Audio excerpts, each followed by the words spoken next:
hockey friends and families around the world, and welcome back to another edition of Our Kids Play Hockey. It's Lee Elias with Mike Benelli today, and we got an interesting topic. Mike and I were chatting, and we were kind of talking about, hey, what's some advice that you give to hockey families that just gets completely ignored? They ask the question, we give the answer, and then we look up, and a week later, they're doing the exact opposite of that. So a little bit of a harsh tone in the way that I introduced that.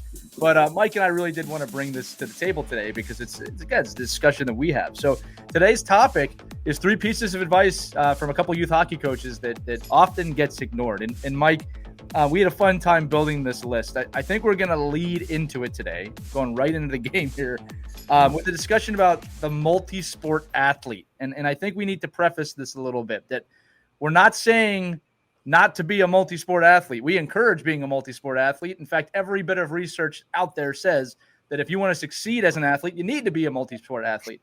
But what we're talking about, Mike, is multiple sports in a season athletes.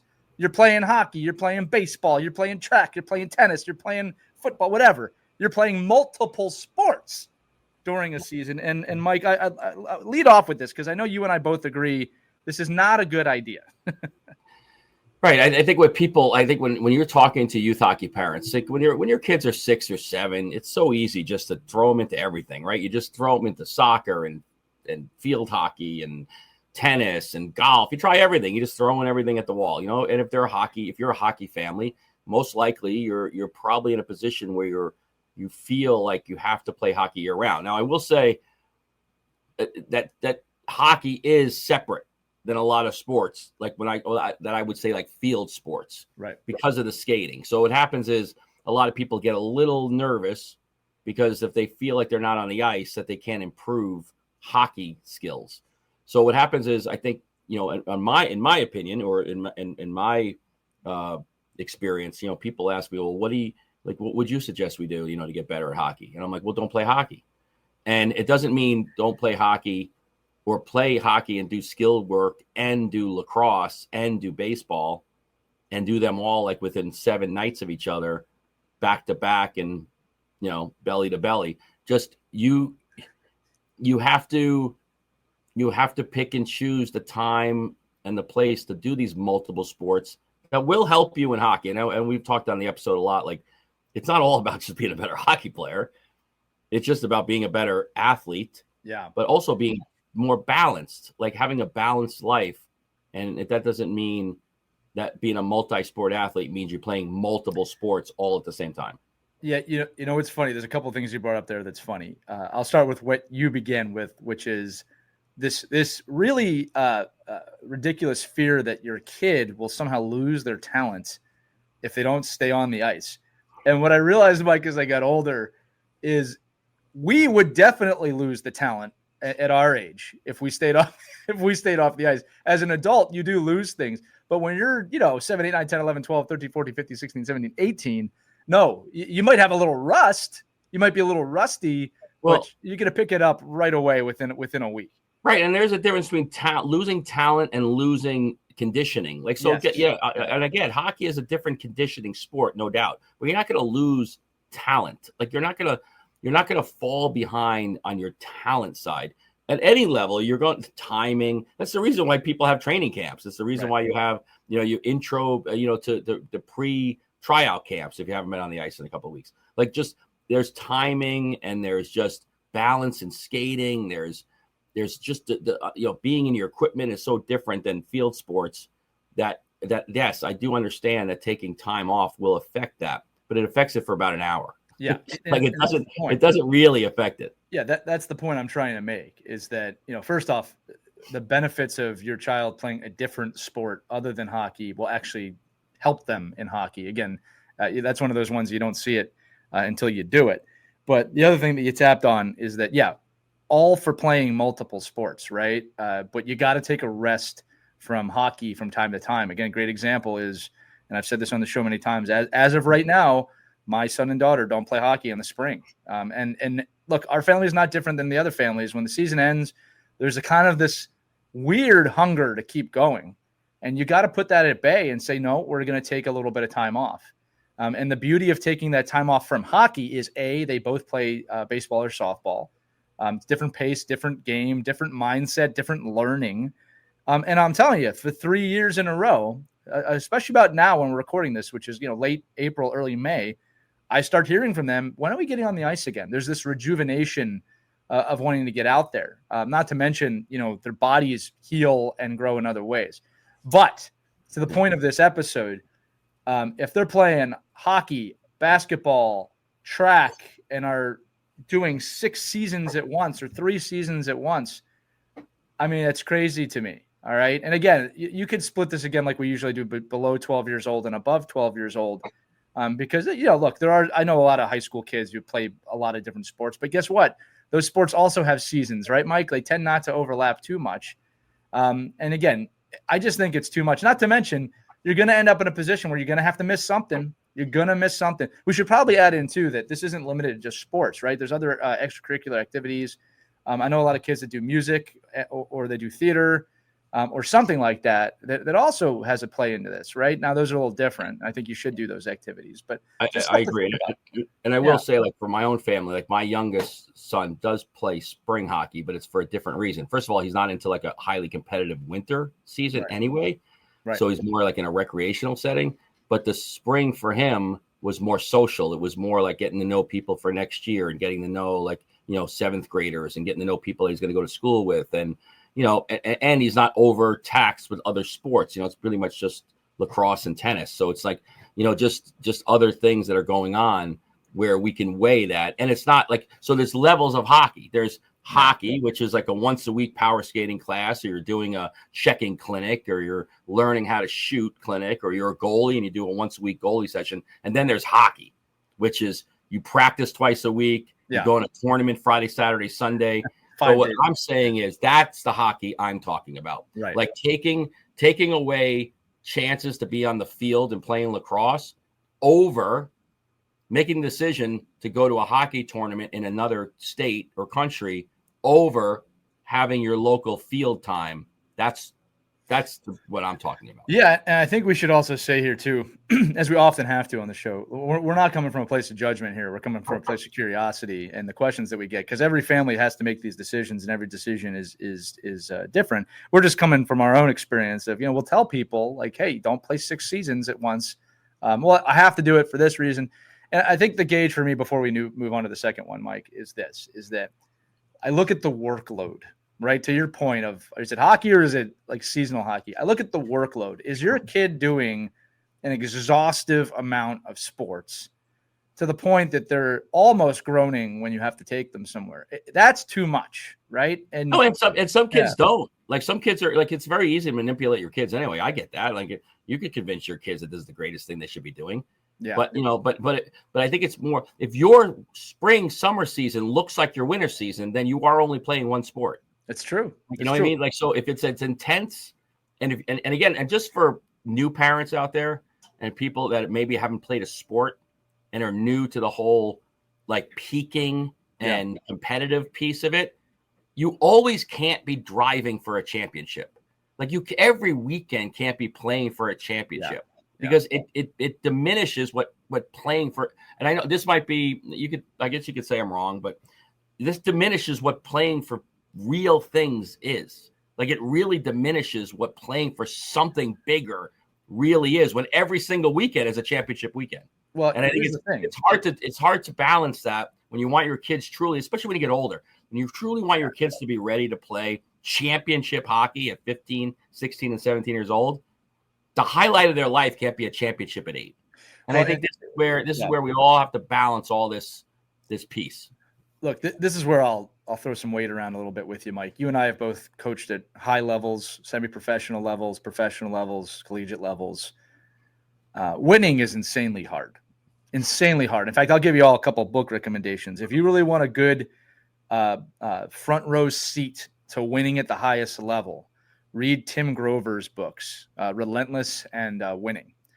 He'll give you a front row seat to what it takes to win. And I'll tell you right now, one of the best exercises in that book is, he says, what are the words that you think of that are associated with winning? And he talks about, most people say, elation and joy and wonderful things. And he is 100% correct that winning at that level, those aren't the words. It's pain, it's struggle, It's, adversity. Those are the words that are Relief. associated with with really winning. Oh, And I made it. yeah, and then once you win, you feel it for a minute, and then you go back to work, and you can see that some of the top champions in the world. Now, you're not creating that in your kids if they're winning every weekend. All right. Actually, you're not creating that in your kids if they're not facing some adversity. And adversity is not going to the championship game every week. All right. Adversity is not. And adversity is not being the best kid on the team or not being the one that fits in. And again, your kids can only take so much of that too. You got to be able to understand how to parent them through that and the highs and lows. We say it all the time. There's development seasons where you're not going to win a lot, but the kid's learning. And then there's confidence seasons where maybe you are winning a lot. And there's learning in that too. But you got to experience both sides of that. So I think that's a good one to jump off to the next topic, Mike, which is, and again, this we're recording this in the spring, but this is kind of for year round. Showcases. We hear about it all the time. We get asked, should I go take my kid to this showcase? There's no such thing as a real showcase unless you're being invited by the national team development structure in Canada, the United States. Now listen, we're going to go into this slowly. We're not saying there's not reasons to go to a showcase, but you better be darn clear on what those reasons are. And that reason shouldn't be to be seen because it's highly unlikely that a quote unquote showcase is for you to be seen. All right. I can hear the naysayers. Well, this one and that one. I'm going to throw it to you again, Mike. There are very few showcases that are there for that reason. Most of them are cash grabs. All right. And I think if they're ones to actually be seen, you're going to know it because it's not going to be some showcase in this location that happens, randomly at different spots. Yeah. And I've worked and ran many showcases. I mean, so it's not that they're not fun and tournament weekends aren't fun and the AAA invite isn't fun. But if it begins with, congratulations, your son has been identified to play on our 6U, AAA franchise weekend. Like that's just not, it's not real. It's just not a real thing. Now, are there, so one of the clients I work with, so we lay out the pros and cons and we lay out all of these showcases and tournaments and events and invites and all these other things, selects, all these other things that happen within the spring and the summer. And I really try to weigh things like, okay, this is in a place that looks like a fun place to be. It's probably a cool experience. Your family's all going. But if you're picking it and going to these things in lieu of actual training and development, then that's where I get really stronger in my opinion on whether or not you should go to not. If you're forced to buy new socks, breezer covers, jersey, helmets, and gloves for a weekend showcase, I would tend to say that's a red flag.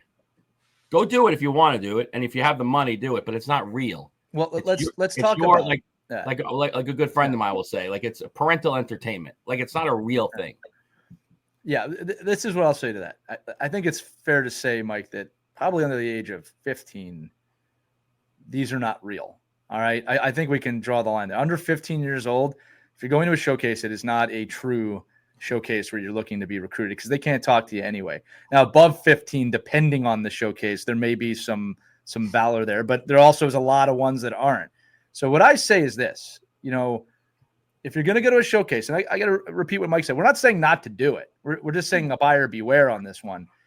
The reasons you should be looking at a showcase at any age for yourself is to kind of see other talent out there and maybe how you compare. It's not so much to be seen, right? If you're going to a AAA showcase and a lot of people from other teams are going to be there, sometimes internally, and by internally I mean your family or you, it's not bad to engage yourself against other talent. As Mike said, as long as you're not sacrificing something greater in that situation. All right. I do think there is value in playing with players you haven't met before. There's value in seeing other players you haven't played with before, going for coaches you haven't been there before. That's value. But if the value is you could go to this and be seen and be found, I got bad news for you. It's extremely unlikely, number one. Number two is that there's no showcase where you'll be plucked and sent to the highest levels, most likely. And again, unless it's a really well-known showcase, in which case, Mike, you're probably not paying too much money to get into that thing because they actually want to see you play. Again, you got to gauge it. You should be asking great questions. Great questions demand great answers.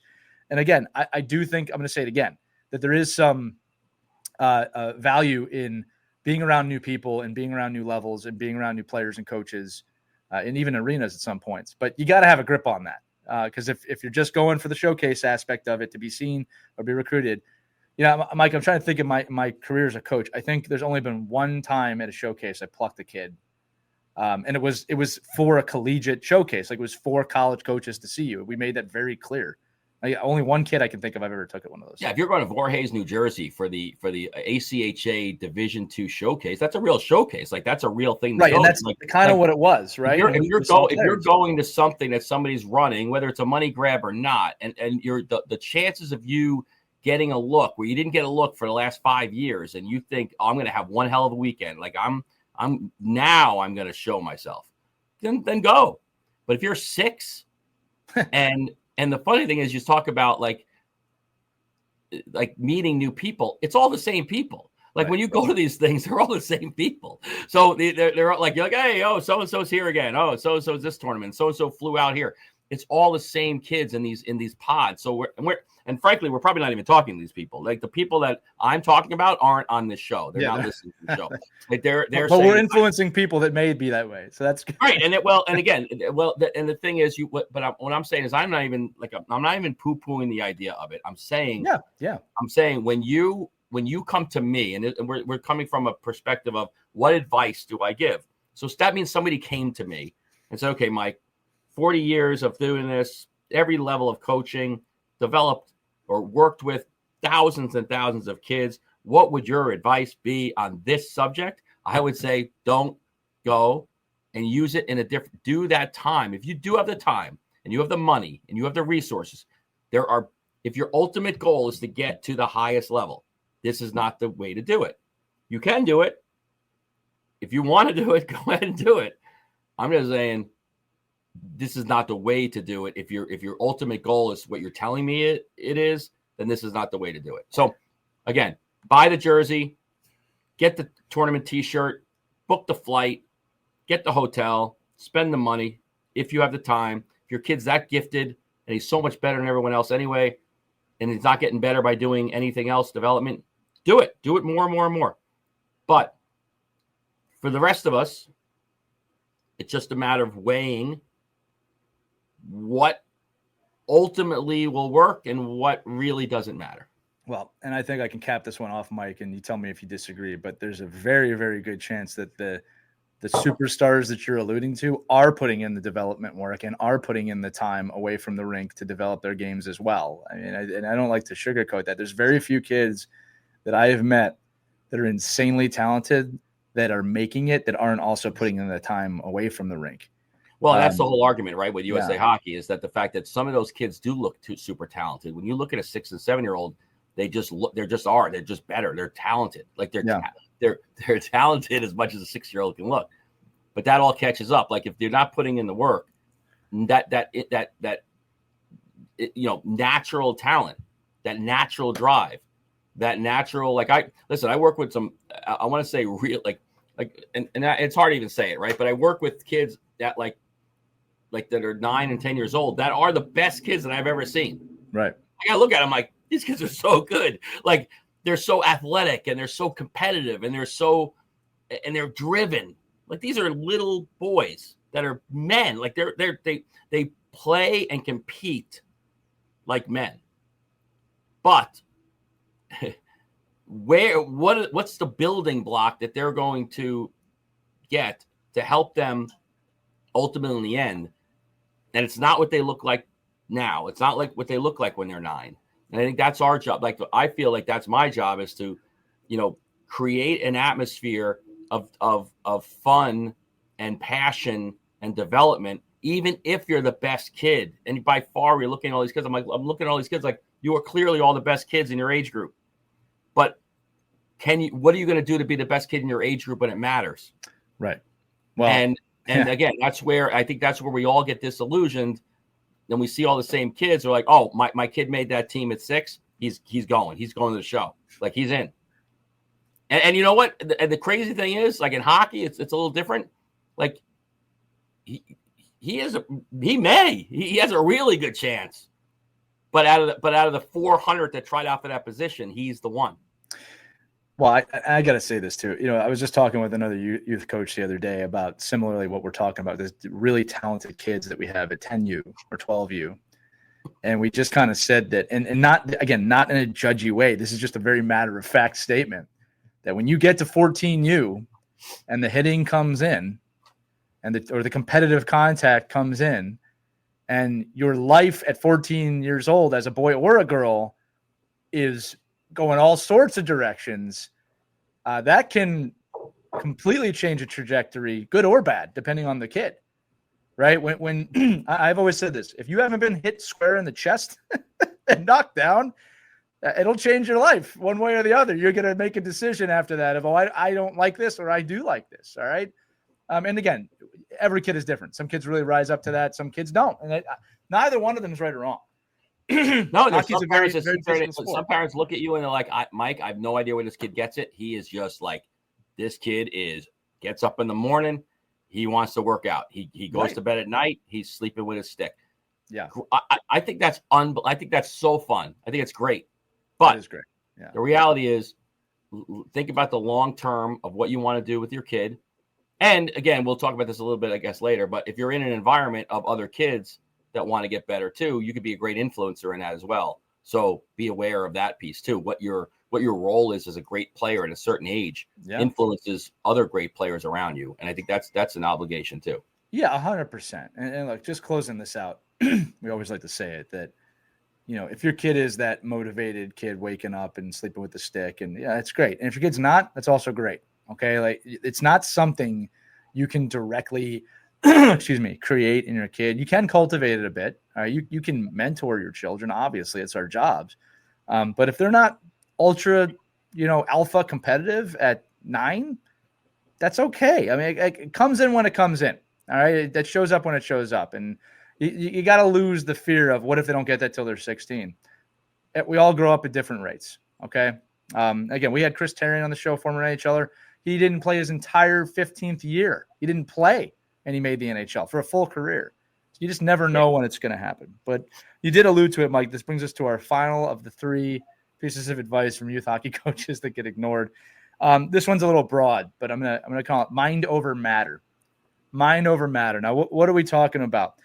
The distance you travel versus the level you're playing at. The development nature of a team versus how many A's are on a team. Having to make that choice.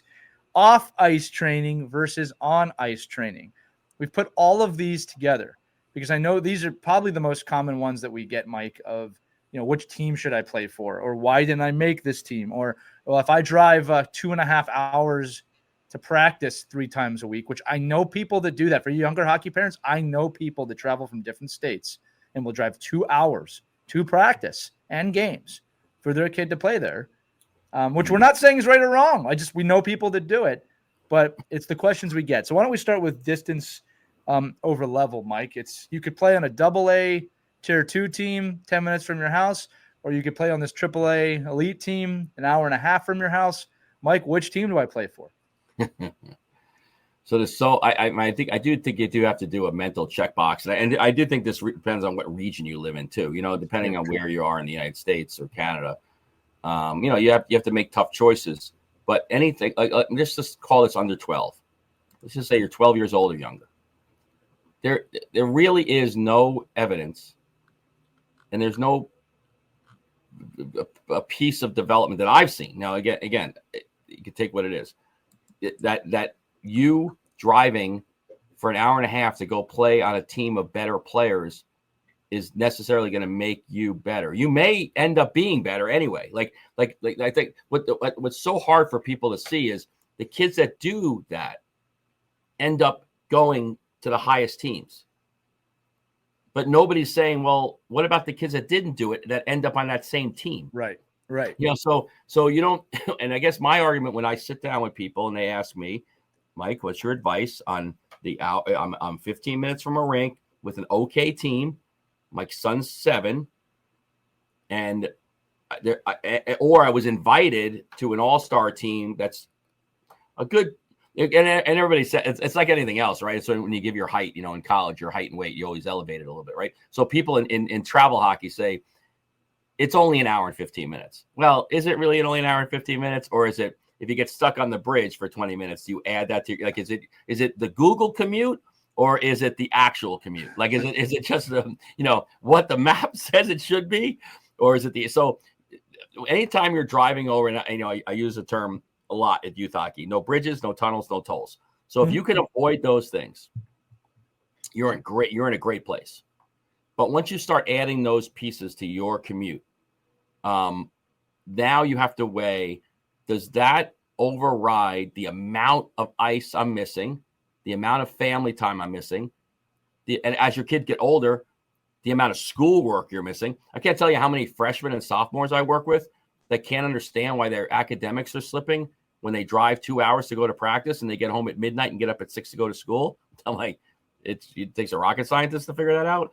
I'm like, these are very smart people. These are the highest level people I know. I'm like, you can't figure out that your son or daughter would be better off 15 minutes down the road playing on a subpar team, getting a ton of development, a ton of extra work, all the reps, and then be able to add in all the extra time. Because once you start getting at, let's call it elite hockey level, AA, AAA level, you got to now think about the private lessons. You got to think about the extra training. You got to think about the added practices, because these higher level teams don't practice once a week or twice a week. They maybe practice 3 times a week, maybe 4.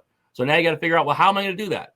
So a lot of people get sucked into the team, and thinking, and then they go, oh my God, like, this is every day. Like, this guy wants me to come here all the time. Like, it's like every game's an away game. Every practice is an away practice.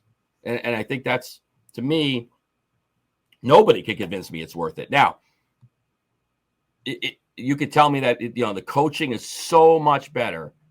That's why we're doing it. And I would say, call me and I'll debate that, because I don't know if that's, I can't see how that could be true. Now, all the players compiled on a team might be better, but I think that is, an individual person needs to then say, does my kid need to be the 7th best forward on a 9-forward team, or do I want him to be the best forward on a 9-forward team? And am I, what is those roles? So again, it comes down to who's your kid, what's their competitiveness, where is the region, but without a blanket statement, like overall, the average, you're much better off staying closer than further and using that time in a better, more efficient way than struggling to find the way to make the time work during the winter season.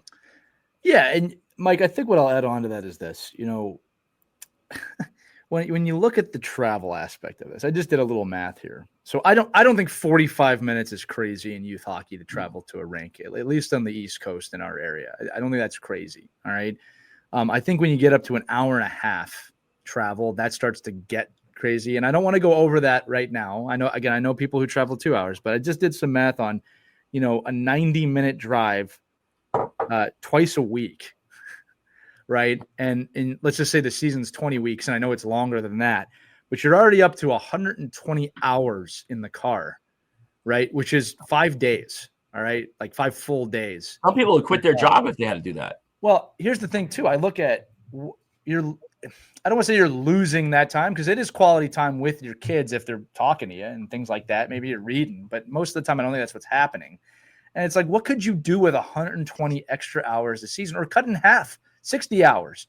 What could you do with that time training wise that you're not getting? And again, I just have a hard time believing that there's such elite levels of hockey that far away that if you do that, it's going to make a huge difference. I'm not saying it's impossible. All right. But, we're looking at this not as necessity. If that's what you have to do to play, period, meaning there's no other team nearby, which I know for a fact, in like when you get out to the desert areas and Some places where hockey's not as prominent. This is what you have to do, and God bless you all that have to do that. But I know in my area, there's about 20 rinks within a 2 hour period, probably more than that.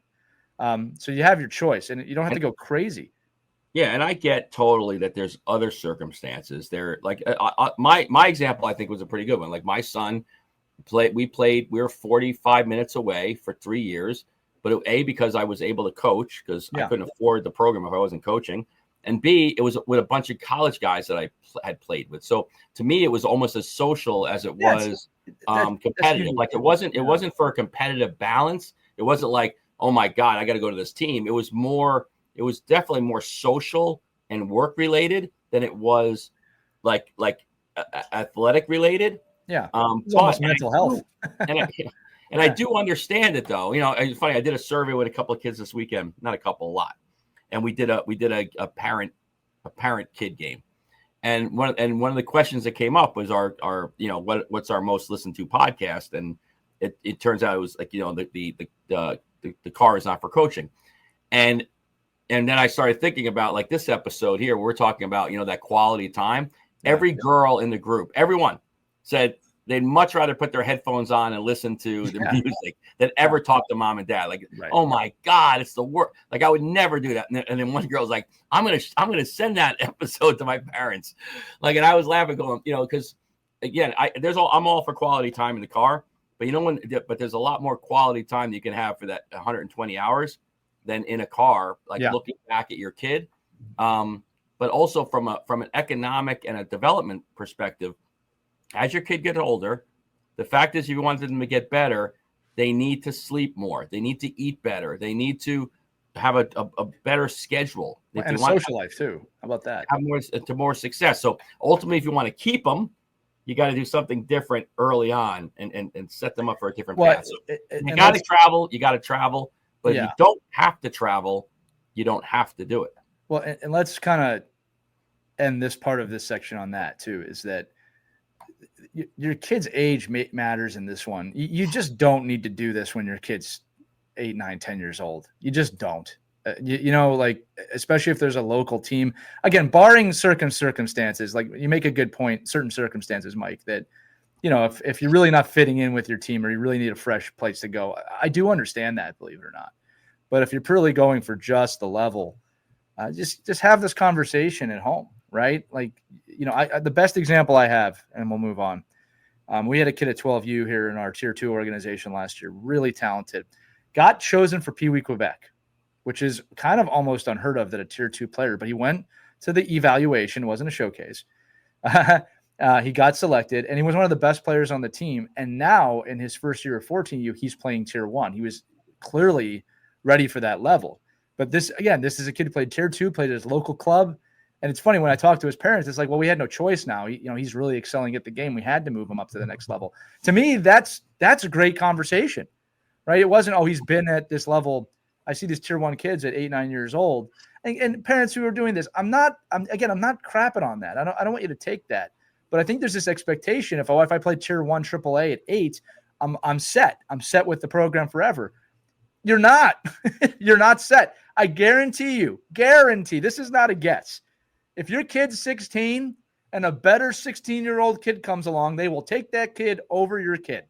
All right? They will do it. There is not much loyalty when it comes to having to choose a team. All right? And again, maybe there are someone else is getting cut if it's not your kid. All right? Yeah. These waiting lists, I've seen this my whole life, Mike. Oh, we've got waiting lists. You will skip that waiting list if your kid is good enough. They will put him on the team. All right?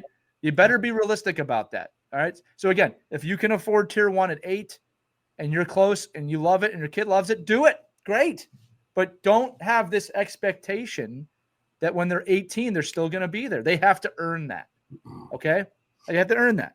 Yeah. And I think my point to the people I work with is like, you don't have to do it. Like if you want a better ROI, just do a little parent calculator and say, okay, well, if I do this, I'm saving let's just say, conservatively, and I agree with you. I mean, 45 minutes, like people say to me all the time, like, oh my God, that's 3 hours away. I'm like, 3 hours. I'd love 3 hour ride. I mean, that's no problem. Like, I went conservative on these numbers.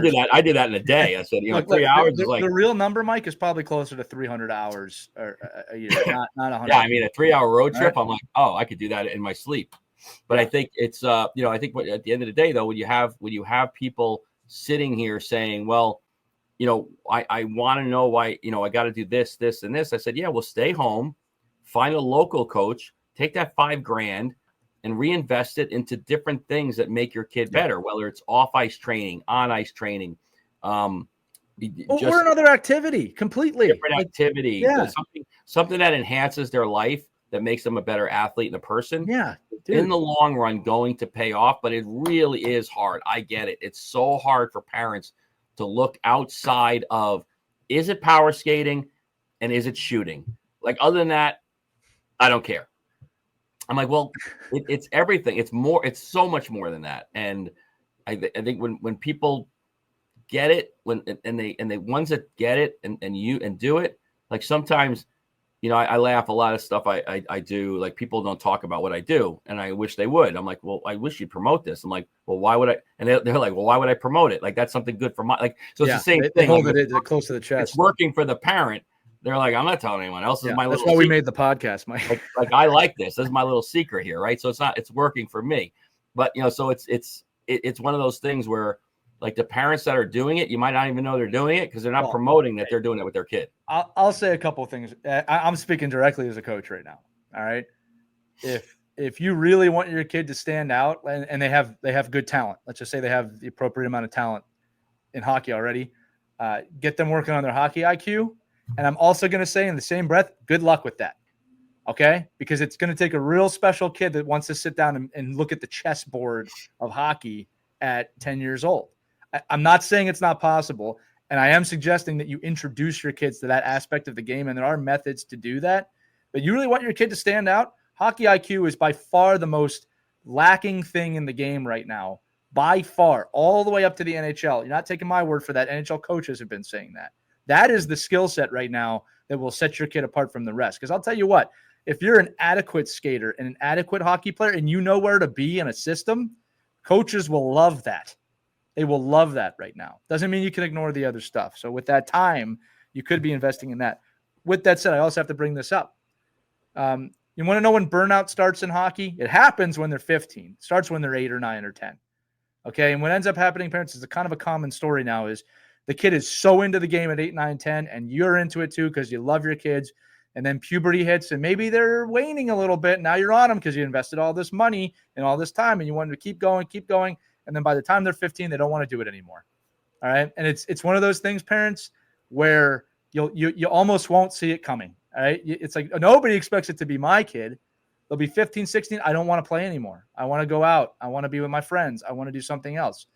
We all play a role as parents at 8, 9, 10 to make sure that we're minding that future 15-year-old kid. Don't put them in the game 24/7, 365. They will burn out. I guarantee it. You have to explore other things. Mind over matter. The second thing we have written down here. This is what I'm pretty passionate about, is development over letters. All right, meaning that, do you want to be on a lower team where your kid's going to excel, or a AAA team where maybe they're not going to play? We've talked about it a lot. We're not going to beat a dead horse on this. There is no, I can tell you all this. There's no correct answer to that question. It's different every season. It's different for every kid. It's different every time. But what I can tell you, as I said earlier in the episode, great questions demand great answers. I've seen this after tryouts. A kid doesn't make the team they wanted to make, and there is now no thought from the parent or the parents of, well, was this the correct decision? Now, with that said, coaches, organizations also play a role in this.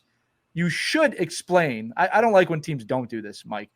You should explain to a kid why they were chosen for the team they were chosen. And it's not like, oh, your kid sucks, that's why they're on the B team.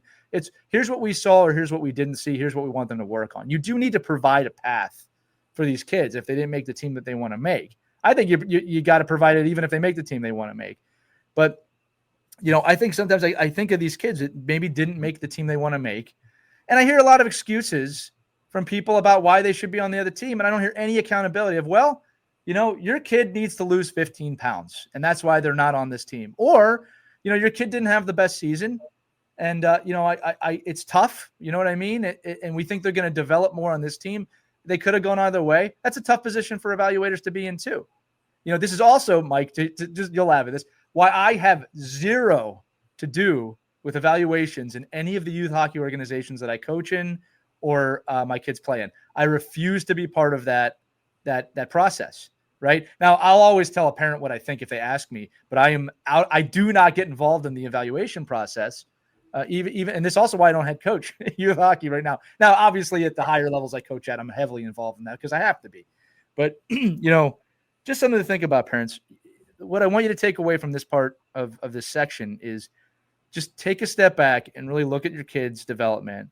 And what's the priority here? Like whatever team they're on. I think development is more important than the prestigiousness of any team. And again, I see it every year, Mike, and I know you do too. I see the kid who didn't make the team they want to make, and it ends up being the best thing that ever happened to them because now they're motivated. Now they have a reason. We talked early in this episode about losing and every weekend can't be a win. Well, yeah. I can tell you right now, my greatest development seasons for myself were the years I didn't make the team I wanted to make. I was pissed. I was hot. I was ready to work, and I did. And I'll tell you what, it paid off. Big time for me. All right. And I'm not saying the teams I made that I wanted to make weren't great seasons. All right. But this is that adversity piece. All right. If you're not willing to face that adversity in youth hockey, there's no way they'll be prepared for it when it really matters. Right. And I think, and so in that discussion too has to come with, if you don't make a team, the parent having an honest conversation about not just jump into another team that has the same level of age. Yeah. And saying, well, now you made that team, that AAA didn't even know what you're talking about. Because there's so many. By the way, we're looking for players. Yeah. And by the way, I made the team. But you mean you paid the bill. That you didn't make the team. You were just happened to get offered a spot because you were able to pay right away. And I think sometimes, you see it and it's happening more and more and more, especially here on the East Coast and New England area. I mean, it's like, my God, it's like like people are signing kids sight unseen, not because they can't do it. It's just because they're just trying to fill roster spots. And, those are all red flags to me. Like those are like even the older kids I work with now that get all the letters of, like, oh, you've been identified as a player that can, fit this. But, if you really want my child, then write him a letter, like send him a note, get like a real conversation going about why you think this player can fit into your team and play on your program. Again, if you're going to programs that are just sticking out form letters and signing kids up, you get what you get. You do. I mean, and at the end of the day, you're probably not going to stay there. And if you're an organization that's listening to this, then maybe don't run your program that way. Maybe run it where, you're inviting kids to your program with specific reasons why you're inviting them. Here's why, Michael, I'm putting you on the team. I like this, and this about you, and you fit into this role for us. That's really what a developmental AAA hockey team should be doing. And if you don't make the team and your kid doesn't experience any need to overcome that adversity and have any fire, good. At least you found out early. Like at least it didn't really bother them. If it's bothering you, it's like the old saying, right? If it's bothering you more than it's bothering them, you might be the problem. Like, parents have to gauge that. They're in. That's a tough one for parents sometimes because I think they say, "Oh, it's like me." I get more bothered by my sons not competing and not fulfilling something than they do sometimes. Well, you don't want them to hurt. I'm like, aren't you mad at that? No. And then I have to reevaluate and say, well, why aren't you mad at it? Because it's a spring league game. Like it doesn't matter. Like, okay. Well, it's a different story. So you just know your time and place and who your kid is. But if you're not asking these questions, then you are setting yourself up for disappointment, and you're probably forcing your kid into a program they don't want to be in the first place. Mike, what's funny about what you're saying is, again, I've benefited so much from doing this show for 5 years with you and Christy because I have the youngest kids. And I always tell parents that, a lot of the decisions I make as their parent is based off the advice I've got here, how we approach evaluations, how we approach teams. It still doesn't shield me from being the dad that loves their kid and doesn't want their kid to be in pain, right? So what it's done is it allows me to recognize those situations. I think I'm very conscious to those situations when a kid does or doesn't make a team, but I still feel like, oh, it is. But you don't want to imprint that down. And I've seen it's hard. And again, this is not a preach. This is hard. Like this is hard. It sucks. It is very difficult to see your kids not succeed and you not step in to try to rectify it. It's very hard to sit back and say, just let them fail, let them fail, let them fail. And it's the hardest part of parenting, I think. Outside illness and things like that. It's impossible. It's impossible. It's like, it's because you've lived all those life lessons. And especially if you're in, like, I won't even, like, in anything they do. Like, I'm not my little guy loves chess. And I'm watching, I'm like, don't you want to just don't you want to beat that other kid in chess? And it's like, that's not that, whatever. I'm just playing. Yeah, yes, I want to win, but I'm not going to throw the chessboard across the room. Right. So like to me, where I probably would, and that's a flaw in the way I would handle it. But I'm just saying, like, when you can't be that kid. You can just put them in those great environments and see what occurs. I'll say this too, and then we'll close this out with our last part of this. I remember early on in the kids playing career, actually in parenting, there's this kind of mindset as a parent of like, well, just do this thing that it's so easy because I know let me give you the shortcut. Right. And exactly. And the thing is, there's rarely any shortcuts. And this is what I've found, Mike, and you'll laugh at this. We think as adults that we can do that. We don't do it as adults. It takes us decades to learn things. We're just a little further down the line. But, I always think about anytime I become conscious to something, I'm like, oh man, I've been doing that for 30 years, 40 years, Right. So the learning never stops, and the speed of the learning may accelerate, but don't kid yourself. There's things that we're always learning that have taken us our whole lives to learn. And I actually think that's the beauty of life, is that you get to keep learning, but I'll spare you a deep philosophical conversation. All right. The last part of Mind Over Matter is one that's important to me because it's in my line of work. Off ice versus on ice. All right. Now, in the wintertime, I'll be the first to say it. During the regular season, you're primarily going to be on ice. That's exactly where you probably should be. I'm not saying there's not off ice training you can do, but when you're in season, you want to be on the ice. It's cold outside. It's a good environment. And I'll say this. Look, I own an off ice training company, so I'm very biased on this. It's another reason why Mike is here, though, is to back me up. When the temperature goes up and it's beautiful outside, let them go outside. Let them play outside. Get the rollerblades on. And here's the thing. If they want to do drills on their own, great. If they just want to go out there with a puck or a ball and a stick and a net and just mess around, let them do that, because they are probably developing more skills, even if they're doing Michigans 50 times in a row. Leave them alone and let them be creative and let them have fun. And if you can, maybe even get out there and play with them, but don't coach them too much unless they're asking you to coach them. All right. In the off season, buy into off ice. All right. And I'm not saying this has nothing to do with spring hockey or summer hockey or anything like that. There's so much value in just letting your kids go outside and play without structure, which they do not get too much during the season. This is at every age. All right. And again, I'm all for the setups in the garages. We have one in my house, a downstairs net with shooting areas. I like them to go in the driveway. I like them, to get outside and just mess around. I think that when we were kids, Mike, this is all we kind of did. Like, I would go out after school every day and play. And I think this is one of those things that's been lost in recent years because there's a lot more distractions.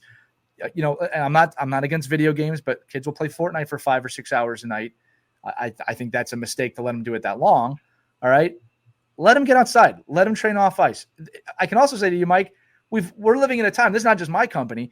We're in a time now where there's so much you can do off ice that you can never do before. I mean, we're getting pretty close to simulating the on ice game outside. Right. So whether it's your kid alone outside being creative, or better, 3 to 4 neighbors outside playing the game, you'll learn so much by letting them do that. It's worth them doing that. Let them go out and play. Enjoy the weather.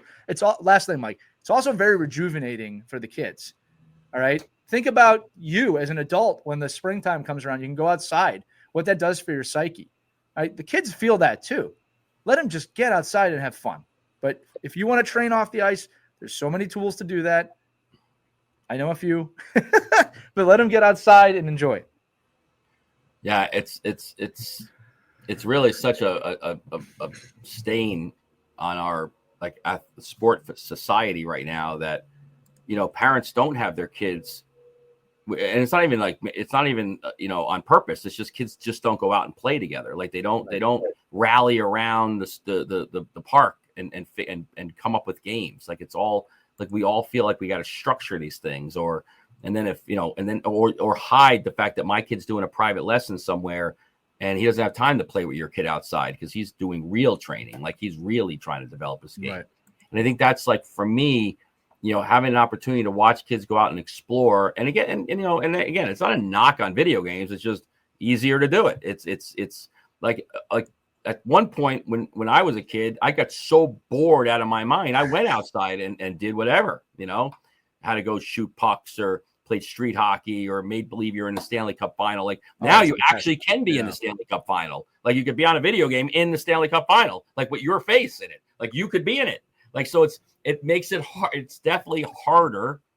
But like anything else in off ice, off season, in season development, it's all about balance. It's all about just, can you find different ways to do a little off ice, explore different ways to handle a puck, different ways your arms can move, different ways your hips can be, and can you translate that on the ice or on the basketball court or on the diamond?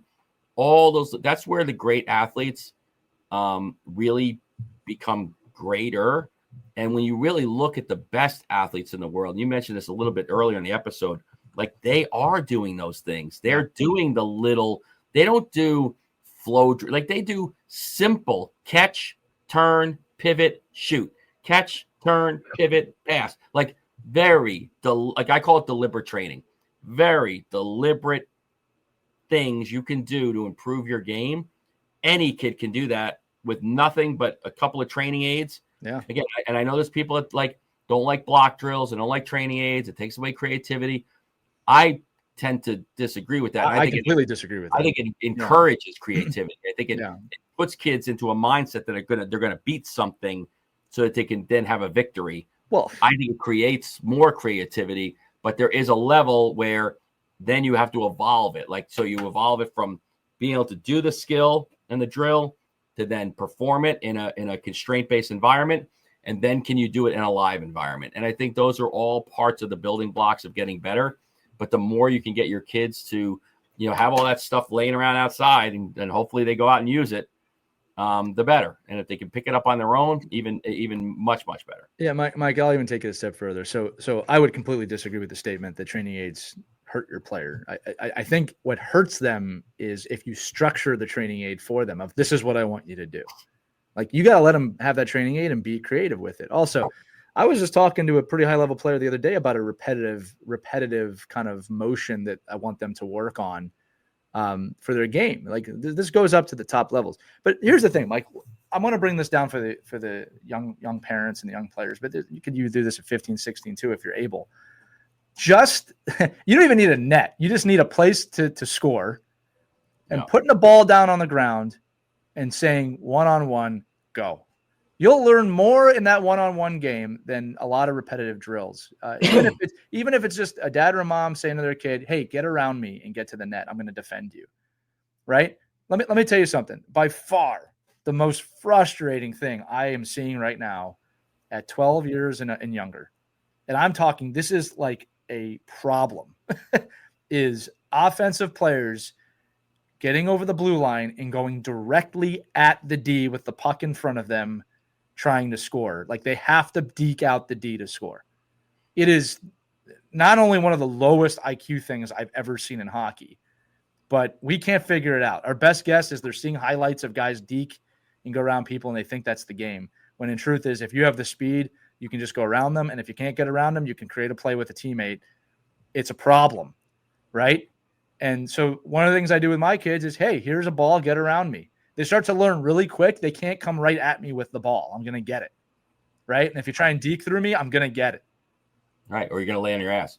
I think it's just, not to be that parent, but I think if you have to be, but I also think the kids, when they're doing all these kind of skills and drills, have to understand that it's great to go one-on. I tell kids all the time, if you're able to beat that guy one-on-one every single time, you know what? Then do it every time. Go nuts, but you can't. So what are you going to do alternatively? Wait, Mike, real quick. I got to say this too. Yeah, one-on-ones are going to happen in a game. But what I see is a player with the puck in front of their body going directly at the defender. It wasn't a one-on-one. That's not a one-on-one. That's just they made it a one-on-one. Yeah. Like a great one-on-one deals with puck protection and placement and like, you had a 1-on-0 and then you made it a one-on-one. That's what I'm saying. There's nothing more frustrating to me than that. And Mike, I see it every single game, and we coach it not to happen, and they still do it. So I think this is where off-ice training comes in, is like you can kind of show this ain't going to work, and you need reps, because here's the deal. Kid might get 4 or 5 of those in a game, and then they don't really practice it, or at practice they're doing the same thing. You got to get those reps in when it's not happening. Now, again, we're turning off-ice into a little more structure with that. The point I'm trying to make is this. Just go out and play. Go have fun. Make sure you enjoy the off-ice. I think that can be more valuable than getting on the ice in the summer. You got to get out of the rink, people. You got to get out of the rink, people. You can't be in there year-round. You'll go crazy after a while. All right? I just think there are very few people that want to be in the rink 365. And again, look, even I, who kind of one of those people, I love being at the rink. I need breaks from time to time. All right? And I love it. Look, I say all the time, I shock people with this. The season is too long. And I love being at the rink. I love it, but it's too long. It shouldn't be as long as and as aggressive as it is. But that's where we're at. So mind over matter. Again, 3 pieces of advice here that we're preaching to the choir, I know, on the episode, but parents listening, people listening, I'm telling you, we have to do this all the time. And we see it. Well, I wouldn't drive 2 hours. Okay, what'd you end up doing? We're driving the 2 hours, right? Well, I don't know if you should do that showcase. What did you end up doing? We went to the showcase. We didn't get picked. All right, we hear this every year. Well, I don't know if your kid should be playing 4 sports. What happened? We only played 3. I don't even hear about it anymore. I just see it on Facebook. Yeah, well, that's because they don't listen to this program. All right. What other pieces of advice did we miss? What other piece of advice do you need? Let us know. You can email us at team@ourkidsplayhockey.com, or you can always use the link in the description accompanying this episode. Tap that. It'll send us a text message. We usually highlight those on an episode. But good topic today, Mike. Again, like just sharing our knowledge. Again, I do know sometimes we sound a little judgy. Really, it is coming from a place of curiosity. We're just both from the Northeast, and we tell you what's on our mind without any. I do appreciate the people that do listen to the show that want to get into some open debates with me, and I wish more people would, because I think when I see a lot of folks at the rink, and I know, and I think sometimes I'm speaking directly to them, that and for me, like I'll say to that person, like I'll say, like, you remember last month when you had this discussion, like, why would you do that? Like, why? And then, you look at it like, and I never really get a real good answer. Right. I get a lot of, what are you going to do? I had to do it. I'm like, well, and I will appreciate the fact that, like me, like it's just me, my personality is like, well, I'm not going to do that. And I'll fight that. Like, I'm just going to go do something else. Right. And I'm going to do what I think is the right thing to do. And I think what people they aren't doing what they think is the right thing they do. They just do the thing that's the easiest thing to do. And it looks like the rest of the sheep are doing it. So like, well, yeah, my chances are I'm going to do it because it looks like the best kids are doing that. Yeah. And I get it. And I understand that. And I can appreciate the fact that they don't have that knowledge base that maybe I do, and they don't have that history of. Well, that's why they come to us as coaches, Mike. Yeah. I just wish I just wish other coaches that are asking their kids to travel an hour and a half to come to their practice would openly say, listen, you really don't need to come here. This is crazy. Yeah. But they don't. And I get it. I'll finish with this story that, I think I was 14 or 15. I did not make a team that I wanted to make, and all my friends were on that team, and I was left off that team. And I made the team beneath that, and it was probably the most transformative year of my youth hockey. I mean, I developed more this year than any other year. It was the best thing that could have happened to me.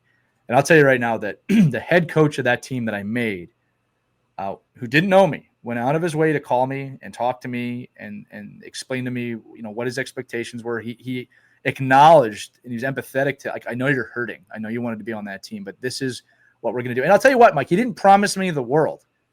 He actually ended up making me the third line center on that team, but he gave me a really specific role that fit into my talent structure.